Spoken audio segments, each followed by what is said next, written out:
ಆರೋಪಿಗಳನ್ನ ನಾವು ಇವಾಗ ನಿನ್ನೆ ನೈಟ್ ಅರೆಸ್ಟ್ ಮಾಡಿ ಇಂಟ್ರೋಗೇಷನ್ ಮಾಡಿದ್ದೀವಿ.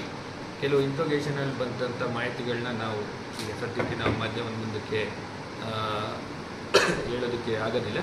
ಕಂಪ್ಲೀಟ್ ಒಂದ್ಸಲ ನಾವು ಚಾರ್ಜ್ ಶೀಟ್ ಮಾಡಿದ ನಂತರ ನಾವು ಅದು ಮಾಹಿತಿಯನ್ನು ನಾವು ಮಾಧ್ಯಮ ಅಲ್ಲ ಪಬ್ಲಿಕ್ ಡಿಸ್ಟರ್ಬೆನ್ಸ್ ಆಗಿರೋದ್ರಿಂದ ರೀಸನ್ ಏನು ಅಂತ ಸರ್? ಈಗ ಯಾಕಂದ್ರೆ ನಿನ್ನೆ ಇಷ್ಟೆಲ್ಲ ವೈಲೆನ್ಸ್ ಆಯಿತು, ಕೆಲವು ಸೈಂಟಿಫಿಕ್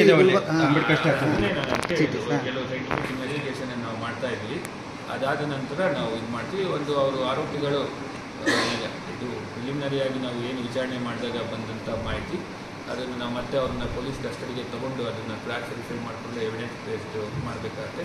ಒಟ್ಟಿನಲ್ಲಿ ಏನು ಗಲಾಟೆ ಆಗಬೇಕು ಅನ್ನೋ ಒಂದು ಗಲಾಟೆ ಆಗಬೇಕು ಅನ್ನೋ ಒಂದು ದುಷ್ಕೃತ್ಯವನ್ನು ಮನಸ್ಸಲ್ಲಿ ಇಟ್ಕೊಂಡು ಮತ್ತು ಈ ಕೆಲಸ ಮಾಡಿರ್ತಕ್ಕಂಥದ್ದು ನಮಗೆ ತನಿಖೆಯಲ್ಲಿ ಕಂಡು ಬಂದಿದೆ. ಇನ್ನೂ ಫರ್ದರ್ ಇಂಟ್ರೋಗೇಷನ್ ಮಾಡಿದ ಮೇಲೆ ಕಂಪ್ಲೀಟ್ ರೀಸನ್ ಸಿಗುತ್ತೆ. ಒಂದ್ಸಲ ಚಾರ್ಜ್ ಶೀಟ್ ಆದಮೇಲೆ ಈ ಕೇಸಿನ ಬಗ್ಗೆ ಮತ್ತೊಮ್ಮೆ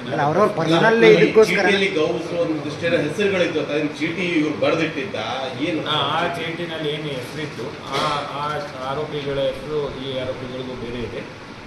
ಅದನ್ನೇ ಹೇಳಿದ್ದು. ಈಗ ಕಂಪ್ಲೀಟ್ ಕಾನ್ಸ್ಪಿರಸಿ ಇದೆ. ಅದನ್ನು ನಾವು ಇನ್ ಡೀಟೇಲ್ ಆಗಿ ಇನ್ವೆಸ್ಟಿಗೇಷನ್ ಮಾಡಿ ನಾವು ಫ್ರೆಶರ್ಸಲ್ಲಿ ಇದು ಸೈಂಟಿಫಿಕ್ ಎವಿಡೆನ್ಸ್ಗಳು ಕೂಡ ಕಲೆಕ್ಟ್ ಮಾಡ್ಕೋಬೇಕಂತ ಅದೆಲ್ಲ ಕಲೆಕ್ಟ್ ಮಾಡಿದ್ಮೇಲೆ ನಾನು ಇನ್ ಡೀಟೇಲ್ ಆಗಿ ನಾನು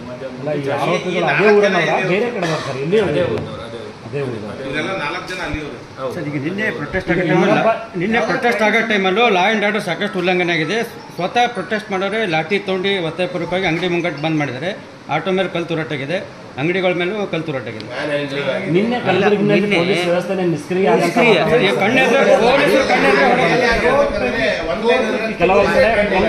ಎಲ್ಲ ಶಾಲೆಗಳಿಗೆ ಏಕಾಏಕಿ ಕರ್ಕೊಂಡು ಹೋಗ್ಬೇಕಂದ್ರೆ ಪೇರೆಂಟ್ಸ್ಗೆ ಹೇಳ್ಬಿಟ್ರು. ಪೊಲೀಸ್ ನಿಷ್ಕ್ರಿಯ ಅಂತಲ್ಲ, ತಾವು ದಯವಿಟ್ಟು ಅರ್ಥ ಮಾಡ್ಕೋಬೇಕು. 22ನೇ ತಾರೀಕು ಕೂಡ ಏನು ಒಂದು ದೊಡ್ಡ ಪ್ರಮಾಣದಲ್ಲಿ ಇಡೀ ದೇಶದಲ್ಲಿ ಒಂದು ಸಂಭ್ರಮಾಚರಣೆ ನಡೀಬೇಕಂತ ನಮ್ಮ ಜಿಲ್ಲೆಯಲ್ಲಿ ಊರುಗಳಲ್ಲಿ ಕೂಡ ಬಂದೋಬಸ್ತ್ ವ್ಯವಸ್ಥೆ ಮಾಡಬೇಕಾಗಿದೆ.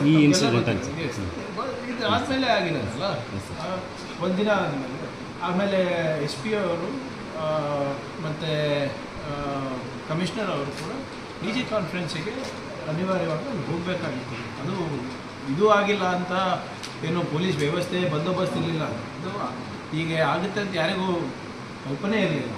ಸೊ ಏನು ಇದು ಡ್ಯಾಮೇಜ್ ಕಂಟ್ರೋಲ್ ಮಾಡಲಿಕ್ಕೆ ಪ್ರಯತ್ನ ಮಾಡಿದ್ವಿ. ಆದರೆ ಒಂದೇನಾಯಿತು ಅಂದರೆ ಈಗ ಇಲ್ಲಿ ಲೋಕಲ್ ಲೀಡರ್ಸ್ ಏನಿದ್ದಾರೆ ಸಾಕಷ್ಟು ಸಹಕಾರ ಮಾಡಿ ಕಂಟ್ರೋಲ್ ಮಾಡಲಿಕ್ಕೆ ಒಂದು ಪ್ರಾಮಾಣಿಕ ಪ್ರಯತ್ನ ಮಾಡಿದ್ದಾರೆ. ಆದರೆ ಹೊರಗಡೆಯಿಂದಲೂ ಕೂಡ ಸ್ವಲ್ಪ ಏನು ಅಭಿಮಾನದಿಂದ ಇರ್ಬೋದು ಅಥವಾ ಸ್ವಲ್ಪ ಸಿಟ್ಟಿನಿಂದ ಇರ್ಬೋದು ಬಂದು ಇಲ್ಲಿ ಕೂಡ ದಾಂಧಲೆ ನಡೆಸಿದ್ದಾರೆ. ಅವ್ರು ಯಾರ ಮಾತು ಕೇಳೋದಿಲ್ಲ. ಎಲ್ಲ ನಾನು ವಿಡಿಯೋ ಇದೆಲ್ಲ ಪರಿಶೀಲನೆ ಮಾಡಿದೆ. ಕಮಿಷನರ್ ಅವರು ಕೂಡ ತೋರಿಸಿದ್ರು ಕೆಲವು ದೃಶ್ಯಗಳು. ಎಲ್ಲ ಮೋಸ್ಟ್ಲಿ ಸಿಟಿ ಹೊರಗಡೆಯಿಂದ ಬಂದಿರುವಂಥ ಯುವಕರಿದ್ದಾರೆ, ವಿದ್ಯಾರ್ಥಿಗಳಿದ್ದಾರೆ. ಯಾವುದೋ ಒಂದು ಸಿಟಿನಲ್ಲಿ ಬಂದಿರ್ಬೋದು, ಯಾರೋ ವಾಟ್ಸಪ್ ಗ್ರೂಪ್ನಲ್ಲಿ ಏನೇನೋ ಹಾಕಿರ್ಬೋದು, ಅದೇ ಬಂದು ಇಲ್ಲಿ ಮಾಡಿದ್ದಾರೆ. ಬಟ್ ಅವ್ರ ಮೇಲೂ ಕೂಡ ನಾವು ಯಾರು ಇವತ್ತು ಪಬ್ಲಿಕ್ ಪ್ರಾಪರ್ಟಿಯನ್ನು ಹಾನಿ ಮಾಡಿದರೆ ಅವ್ರ ಮೇಲೂ ಕೂಡ ನಾವು ಆ್ಯಕ್ಷನ್ ತೊಗೋತೀವಿ. ಇದು ನೀವು ಇಮೋಷ್ನಲ್ ಇಶ್ಯೂ ಅಂತ ಯಾವುದೂ ಬಿಡ್ಲಿಕ್ಕೆ ಹೋಗಲ್ಲ. ಈಗ ಯಾರ್ಯಾರು ಈಗ ಮಾಡಿದ್ದಾರೆ, ಯಾರ್ಯಾರು ಕಾನೂನನ್ನು ಕೈಗೆ ತೊಗೋತಾರೆ ಅವರು ಬಾಬಾ ಸಾಹೇಬ್ ಅಂಬೇಡ್ಕರ್ ಅವರ ಅನ್ವಯಿ ಅಂತ ಹೇಳೋಕ್ಕಾಗೋದಿಲ್ಲ. ಯಾವ ಸಂವಿಧಾನವನ್ನು ನಂಬ್ಕೊಂಡು ನಾವೆಲ್ಲರೂ ಇದ್ದೀವಿ, ಆ ಸಂವಿಧಾನವನ್ನು ಉಲ್ಲಂಘನೆ ಮಾಡಿಬಿಟ್ಟು ಬಾಬಾ ಸಾಹೇಬ್ ಹೆಸರು ಹೇಳ್ಕೊಂಡು ನೀವು ಪಬ್ಲಿಕ್ ಪ್ರಾಪರ್ಟಿ ಡಿಸ್ಟ್ರಾಯ್ ಮಾಡೋದಿರ್ಬೋದು ಅಥವಾ ಪಬ್ಲಿಕ್ ಪ್ರಾಪರ್ಟಿ ಏನೋ ತಮ್ಮ ಸ್ವಂತ ಅಂತ ತಿಳ್ಕೊಂಡು ಮಾಡೋದು ಅದು ತಪ್ಪಾಗ್ತದೆ. ಸೊ ಆದ್ದರಿಂದ ಅದು ಅವ್ರ ಮೇಲೂ ಕೂಡ ಆ್ಯಕ್ಷನ್ ತೊಗೋತೀವಿ. ಇವಾಗಲೇ ಅದನ್ನು ಕೂಡ ನಾನು ತನಿಖೆ ನಡೆಸಲಿಕ್ಕೆ ಹೇಳಿದ್ದೀನಿ. ಯಾರೇ ಇರ್ಬೋದು, ಕಾನೂನನ್ನು ಅವ್ರ ಕೈನಲ್ಲಿ ತಗೊಳ್ಳೋ ಹಕ್ಕು ಸಂವಿಧಾನ ಅವ್ರಿಗೆ ಕೊಟ್ಟಿಲ್ಲ.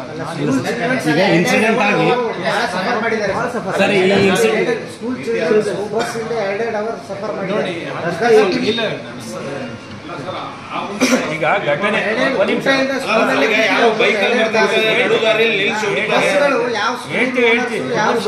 ಈಗ ನಮಗೆ ಘಟನೆ ಆದ ತಕ್ಷಣ SC/ST ಆರ್ಗನೈಸೇಷನ್ ಲೀಡರ್ಸ್ಗಳು ಇನ್ನಿತರ ಸಂಘ ಸಂಸ್ಥೆಯವರು ಪಾರ್ಟಿಗೆ ಬಂದಿದ್ದರು.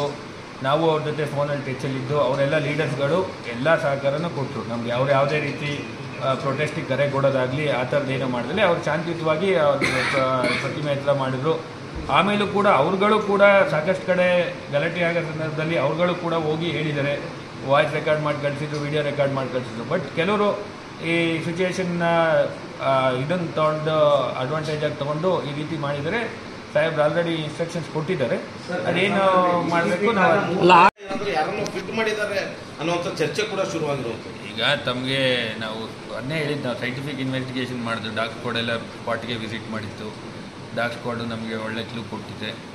ಅದಲ್ಲದೆ ನಮಗೆ ಇನ್ಫಾರ್ಮೇಷನ್ ಇತ್ತು ಮತ್ತು ಕೆಲವು ಇಂಟ್ರೋಗೇಷನ್ಸ್ಗಳನ್ನೂ ಕೂಡ ನಾವು ಮಾಡಿದ್ವು. ಹಾಗಾಗಿ ನಾವು ಅದನ್ನು ಬೇಗ ಈ ಕೇಸನ್ನು ಪತ್ತೆ ಹಚ್ಚೋಕ್ಕೆ ಸಾಧ್ಯ ಆಯಿತು. ಯಾಕಂದರೆ ನಾವು ಸ್ಪೆಷಲಾಗಿ 3 ಟೀಮನ್ನು ಅದಕ್ಕೋಸ್ಕರ 3 ಜನ inspectors guided by ACP and guided by DCP ಮಾಡಿದರು. ಆಲ್ಮೋಸ್ಟ್ ಅವರು ನಿನ್ನೆ ಇನ್ಸಿಡೆಂಟ್ ಆಗ್ತಿದ್ದಂಗೆ ಅದು ಸ್ವಲ್ಪ ಹೊತ್ತು ಅಲ್ಲಿ ಅವ್ರ ಲಿಮಿಟ್ಸ್, ಯೂನಿವರ್ಸಿಟಿ ಲಿಮಿಟ್ಸಲ್ಲಿ ಲ್ಯಾಂಡ್ ಆರ್ಡರ್ ಪ್ರಾಬ್ಲಮ್ ಆ ಕಡೆ ಸೈಡ್ ಕ್ಲಿಯರ್ ಆಗ್ತಿದ್ದಂಗೆ ಅವರು ಕಂಪ್ಲೀಟ್ ನಿನ್ನೆ ಆಲ್ಮೋಸ್ಟ್ ಒಂದು 14 to 18 ಅವರ್ಸು ಕಂಪ್ಲೀಟ್ ಇನ್ವೆಸ್ಟಿಗೇಷನ್ ಇದೆ.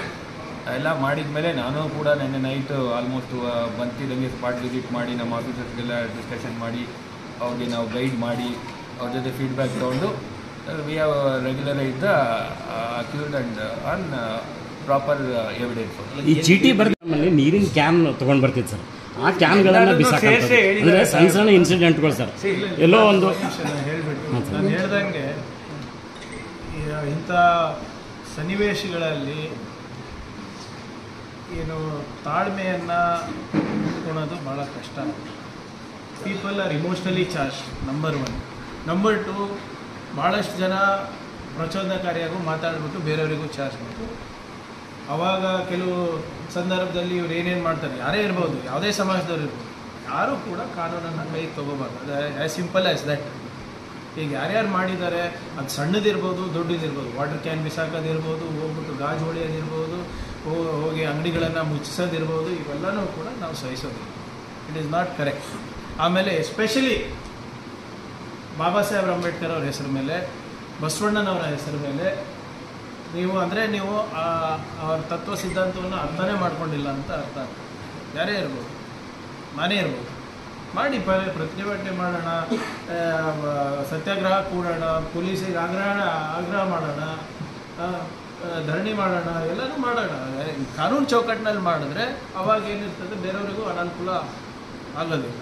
But what ever it is, we are evaluating. ನಾವು ಹೇಳಿದಾಗೆ ನಮ್ಮ ಫಸ್ಟ್ ಪ್ರಯಾರಿಟಿ ಯಾರು ತಪ್ಪಿದ್ದಾರೆ ಅವರಿಗೆ ಬಂಧಿಸೋದು. ಎರಡನೇದು ಯಾರ್ದಾರ್ದು ಇದು ಏನು ನಮ್ಮ ಸಿಟಿನಲ್ಲಿ ಏನೇನು ಅನಾಹುತ ಆಗಿದೆ ಅದನ್ನು ಪರಿಶೀಲನೆ ಮಾಡಿಬಿಟ್ಟು ಅದಕ್ಕೂ ಕೂಡ ನಾವು ಲೀಗಲಿ ಏನು ಕ್ರಮ ತಗೋತೀವಿ.